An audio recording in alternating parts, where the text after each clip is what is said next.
Baik, kembali lagi dengan channel saya. Sekarang kita ada di kegiatan fasilitasi rantai nilai IP dan IP. Sekarang kita lagi berada di sini, unit Fabrisi 11, klaster pertanian sehat. Kita ada di Seputih Raman. Tapi memang ini punya petani. Dibentuk tahun 2019, mempunyai 100 anggota dengan luasan awal itu 25 hektar.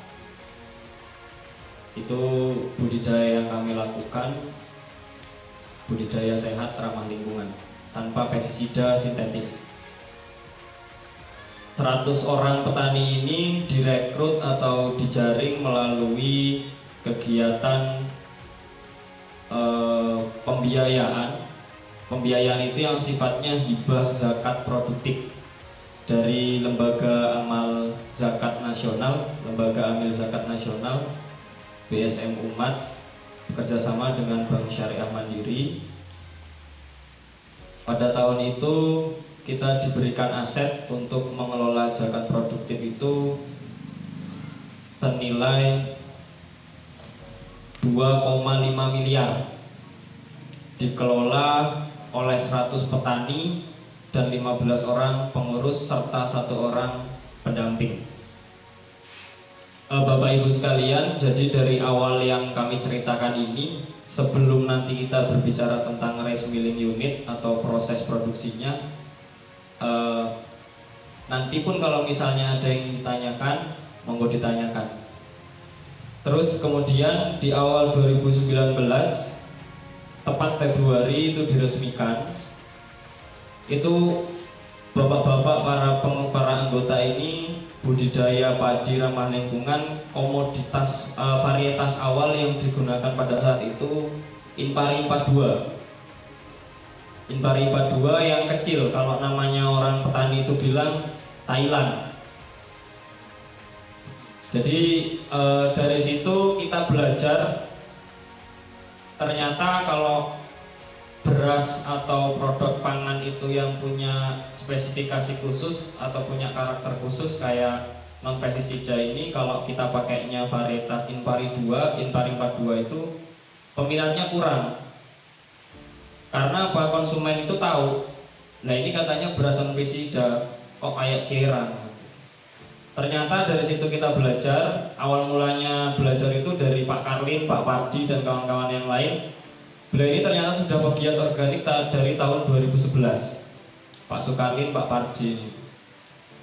Berjumlah awal itu 11 orang, pada akhirnya habis. Tinggal 2 orang. Karena apa? Waktu saat itu organik ini memang jadi tren positif di kalangan masyarakat petani, di kalangan para konsumen, karena Indonesia ini sudah mulai mengenal bahan pangan yang sehat.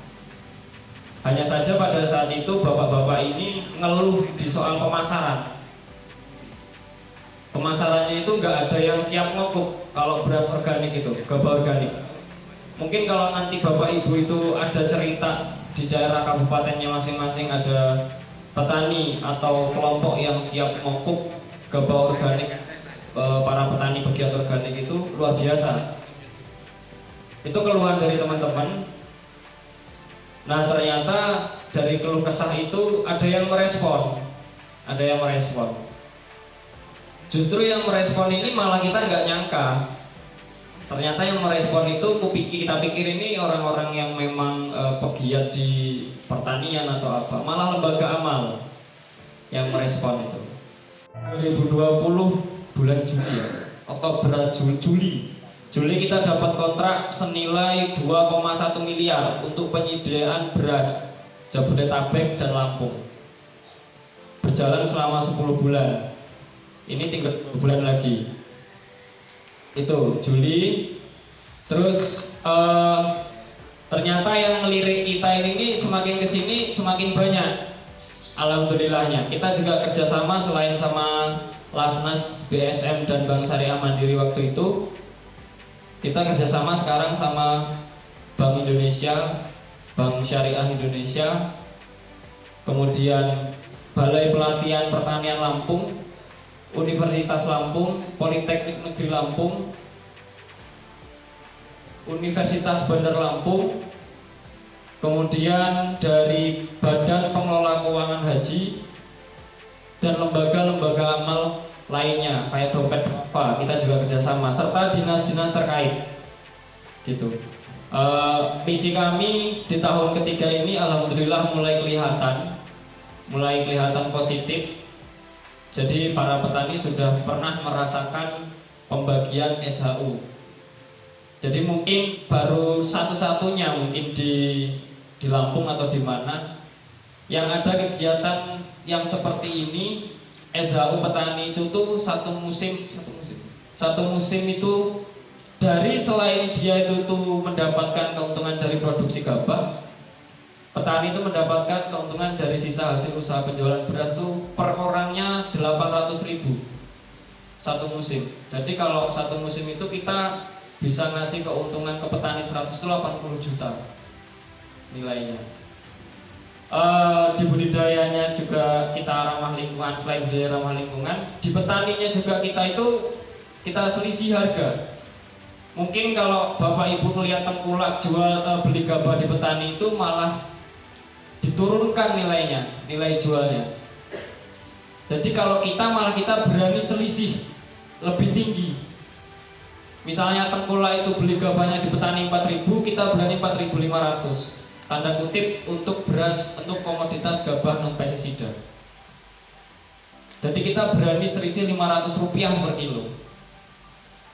Ini kenapa kok kita berani seperti itu Pak Bu? Jadi setelah dianalisa sama kawan-kawan ini, petani itu yang punya lahan 1/4 hektar, ternyata di sini itu keuntungannya per bulan itu cuma 600.000 keuntungan bersihnya. Nah rata-rata kepemilikan lahan orang di Rejo Asri ini nggak begitu luas. Tapi hebatnya para petani di sini itu tuh dengan keuntungan yang sedemikian, dia bisa menyekolahkan anaknya sampai perguruan tinggi. Bukan tidak bisa bertani organik, sangat bisa, karena kita sering bicara bahwa nenek moyang kita itu tidak ada pupuk, tidak ada pestisida. Kenapa kita yang sudah sekolah tinggi-tinggi masih kalah sama nenek moyang? Kan kebangetan nggak Pak? Kan kita nenek moyang kita nggak pernah sekolah, mereka bisa budidaya organik. Lah kita diberi fasilitas, diberi mekanisasi, diberi ilmu, tapi disuruh organik nggak bisa. Itu berarti bahasanya sangat bodoh kita daripada nenek moyang kita. Dalam arti ternyata budidaya itu sangat mudah, tapi intinya bukan di situ. Ternyata berkembangnya suatu produk itu ternyata tetap di pemasaran. Jadi pemasaran yang terjamin, sehingga petani ini kita ajak ke ramah lingkungan dahulu. Karena kalau bagi kami yang disertifikasi itu bukan cara budidaya sebenarnya. Terus kemudian tentang persaingan kita di pasar dagang. Memang kalau untuk non pestisida, jadi yang perlu diketahui untuk anggota kita di Gapsera ini kan keseluruhan memang kita ajak untuk non pestisida. Tapi ternyata ketika hanya mengelola itu banyak waktu nganggur. Pabrik kita itu kan capaiannya paling cuma 150 ton untuk gabah-gabah anggota itu. Sehingga kemarin kita putuskan untuk membuat premium juga. Sehingga kita juga punya 2 produk, yaitu non pestisida sama premium. Dan alhamdulillah premium kita juga sudah punya izin PD Kementan RI kemarin lewat Dinas Pertanian, Dinas Ketahanan Pangan, kita sudah dapat izinnya. Terus kemudian memang benar persaingan dagang kita, pabrik-pabrik yang nanggung kayak kita ini pasti kalah dengan pabrik yang sudah besar. Ya kenapa kok kalah? Pertama dari segi harga, mereka bisa mengopuk ribuan ton gabah ketika harga pas murah-murahnya. Terus kemampuan kita paling cuma berapa? 200 ton semampu kita. Nah ketika mereka jual 9.000, kita jual 9.000 juga, itu biasanya nggak ketemu di BEP-nya. Nggak ketemu karena apa? Karena kita sudah beli kayak sekarang ini 46 gabah kita beli basah 4.600, sementara dia masih punya stok yang harga 3.500 dahulu.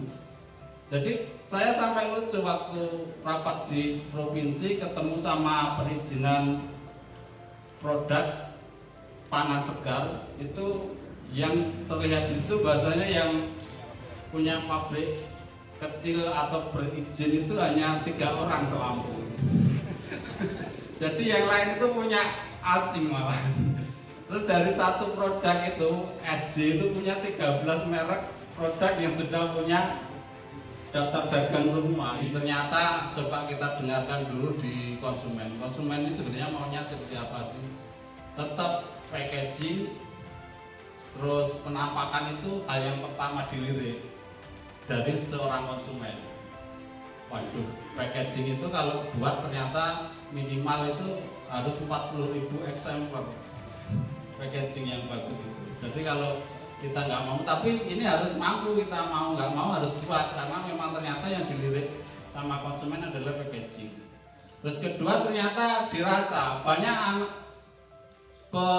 konsumen itu ternyata mengeluh dari produk-produk yang populer, tapi ternyata rasanya itu berubah. Jadi walaupun ini penampakannya bagus, tapi ternyata masih ada buruknya, itu nanti ada perubahan rasa gitu. Nah di sini kita mulai mengintip dalam arti, oh gini maunya petani, maunya konsumen. Sehingga akhirnya kita cari bahan itu yang tidak pernah berubah rasanya. Jadi kita konsisten di jenis-jenis Serang, Impari 32, 64 seperti itu. Sehingga kita langsung pemasarannya ke rumah makan yang pertama. Kita jamin sama rumah makan itu. Rumah makan kan sering komplain karena rasanya berbeda, terus kemudian terkadang ada batunya gitu. Alhamdulillah kita juga sudah ada stoner nanti untuk menghilangkan batu. Nah dari situ nilai yang selisih sedikit tadi itu tidak menjadi masalah bagi konsumen ketika rasa itu ternyata kita tetap stabil, jadi tetap tidak berubah seperti itu. Nah inilah peluang kita, sehingganya ya alhamdulillah sekarang ini dalam arti pemasaran menjadi tidak bermasalah. 1 bulan ini kalau kita dengar di kawan-kawan penggilingan yang lain itu sepi bahasanya, karena apa? PKH dan yang lain-lain keluar sehingga beras tidak laku. Tapi ya alhamdulillahnya kita masih ada pengeluaran terus, karena memang itu tadi kebutuhan kita malah bukan di konsumen akhir, di rumah makan sasarannya, sehingga mereka bisa terima. Bahkan sampai kita kasih garansi di rumah makan itu. Kalau ternyata setoran kita itu besok itu rubah rasanya, jangan dilanjutkan dimasak, akan kita tarik, akan kita gantikan yang baru. Nah itu alhamdulillah tidak pernah ada komplain, sehingga kalau di rumah makan itu setengah bulan aja biasanya bisa sampai 1 ton. Pandangan kita yang banyak itu di Bindang Sehat itu. Bindang Sehat kan ada 3 cabang, itu pakai beras kita. Dulu mereka pakai beras yang non pestisida, tapi katanya nggak ketemu sekarang, karena harga non pestisida kita kan 12,5. Sementara mereka harus, sehingga ditulisin hanya maaf tidak menggunakan non pestisida lagi seperti itu, tapi tetap pakai beras punya kita yang premium seperti itu. Nggak ada ya.